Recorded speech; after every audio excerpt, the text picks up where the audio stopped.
आणि इथं आमचं आता काल वाघवाडी ते अकोळीची वाघवाडी आहे, तिथं घोड्यावर बिबट्यानं हल्ला करून घोड्याला मारलेला आहे.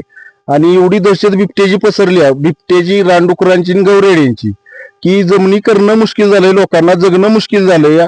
जर 50-50, 100-100 एकर जर जमिनी पडायला लागल्या तर माणसानं, शेतकऱ्यानं करायचं काय आणि खायचं काय आणि जगायचं कसं, ह्याच्यावर तोडगा काय निघणार आहे आणि ह्याचं काय ह्याच्यासाठी करणार आहेत शेतकऱ्यांसाठी, ते सरकारनं सांगावं, ते वन विभागानं सांगावं.